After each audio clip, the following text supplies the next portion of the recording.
It's the philosophical belief that nothing outside of our own minds can ever truly be known, and therefore that it may not exist at all. Solipsism isn't the total dismissal of genuine physical reality, and there are various grades to it, with some being more severe than others. But it is an acknowledgement in general that it will always be impossible to confirm that anything beyond the mind is real. It's a contentious idea, because many argue that evidence against solipsism is literally right in front of our eyes or right under our noses. What we do know is that we all experience the world through our senses, the five main ones being sight, hearing, touch, taste, and smell. We then also know that we all comprehend a world that's similar enough for us to be able to communicate with and understand each other. We have ways of categorizing and cross-referencing what we see, taste, feel, and so on. So with this in mind, how can solipsism work? Most main arguments rest on the idea that we never actually experience those five senses directly. Instead, our minds encounter and interpret a kind of data. This data, provided by the outside world to our bodies, is translated by our brains into what's often called qualia, with a quali in philosophy being a singular experience of consciousness, like looking at the sky and seeing that it's blue. So, the data we sense is at the very least filtered through our brains, but at the very most, could it be completely invented by our brains? Could it be that everything we experience isn't actually true or even there because it's merely a reflection of our inner self? This is a question posed by metaphysical solipsism in particular, one of the most extreme forms of solipsism there is. But there are lighter, less extreme solipsistic arguments too, where the physical world does at least remain intact. Before we all begin to question our reality too much though, before we all start wondering whether this video on this computer in this room is really even happening at all, how did this idea come about? Where and when did solipsism originate? It chiefly comes from the work of one of history's most influential philosophers, René Descartes. Back in the mid-17th century, Descartes ran an experiment to try and find a universal truth, something that was definitely, incontestably correct. He employed a method known as Cartesian doubt, in which he attempted to doubt everything he knew in order to find the one thing he couldn't possibly dispute, which would be the universal truth he was looking for. When Descartes finished his experiment, he came to a famous conclusion: I think, therefore I am. The fact that he had thoughts was the only thing Descartes couldn't doubt. According to him, everything else, every other single aspect of reality could be questioned. And this is the basis of solipsism. But perhaps it's easy to see why Descartes' ideas were widely challenged and often ridiculed. Because wouldn't we be able to tell if this world didn't actually exist? We have all of these senses and all of this brain power. How would we miss something so fantastically fundamental? Well, for some solipsists, it's similar to the various arguments that reality is a dream. We often don't realize we're dreaming until we're awake, at which point the belief that we are awake is enough to convince us that we're not dreaming anymore.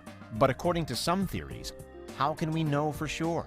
And similarly, how can we know that anything is real when it's impossible to experience it through anything other than our own minds? For a solipsist, we can't.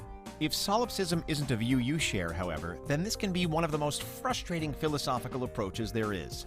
It's difficult to question a solipsist, for example, because they'll always have a seemingly unbeatable counter-argument. They can, like Descartes, simply go ahead and doubt absolutely everything besides their own existence, which at the top end of the scale means that they might not even believe in basic objective knowledge. Even the simplest facts that the majority of people take for granted, like grass being green or the sky being blue, can feasibly be doubted by a solipsist. They would ask, how do you know the sky is blue? What does blue mean? Is it the same for you as it is for me? What if I'm blind or colorblind? Does blue still exist then? Zooming further out, we know that there are plenty of things in the wider cosmos that no human being can perceive at all. Things like light waves that are outside the visible spectrum. But for other animals with eyes that have a different structure to ours, this seemingly invisible light is totally visible to them. So does this mean that light in general doesn't exist? That what we understand to be light is only an invention of our particular minds? The world looks very different to a mantis shrimp, for example, because it sees more colors than most of the rest of the animal kingdom. Its reality is different to ours because of how it interprets light. But in other ways, there could be two human beings with radically different experiences of reality as well. How can we possibly know whose reality is the right one? How can we possibly prove anything beyond our own thoughts to our own selves? While you may struggle to counter a solipsist, however, there are other philosophical movements which defy it, one of which being logical positivism. Here, only observable, testable science has meaning. It's the belief that scientific knowledge with hard evidence should be the basis of all facts, and that metaphysical ideas like solipsism are meaningless. Logical positivism says that because there is plenty of scientific evidence that the world exists, and that it is perceived by us, then it must be true. Under the principle of Occam's razor, which argues that the simplest answer is usually the correct one, logical positivism wins out over solipsism almost every time. So if, over the course of this video, you've found yourself shaking your head at the solipsistic way of thinking, then perhaps you are a logical positivist. Or more likely, you're somewhere in between. If everyone was a solipsist, human society would certainly be a much changed place. Nobody would view anybody else as real, and all human interactions would be made with a single goal of self-improvement. The single goal of making the world a better place, but only for you, as you experience it inside your own mind. While this needn't automatically lead to meanness, intolerance, and evil, in many cases, it probably would do. What reason would anyone have to be kind to anyone else if they truly believed that nobody else was real? How quickly would love and empathy for others disappear if no one even believed in anyone else's existence? Thankfully, humans are naturally social, communal creatures. We rely on one another, we form friendships, and we build large civilizations consisting of valued members in intricate societies. We strive to communicate and to share our experiences, feelings, and knowledge with other people. We interpret the world around us, react to it, and hopefully make a positive impact. In this way, a solipsistic worldview appears to go against human nature.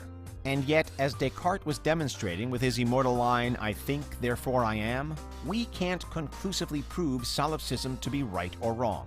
Perhaps the meaning of life really is entwined in the inner workings of the individual mind, and nothing in the physical world really truly exists. Or perhaps we should accept only the observable data, as a logical positivist would, and state with absolute certainty that the sky is blue, and that's that.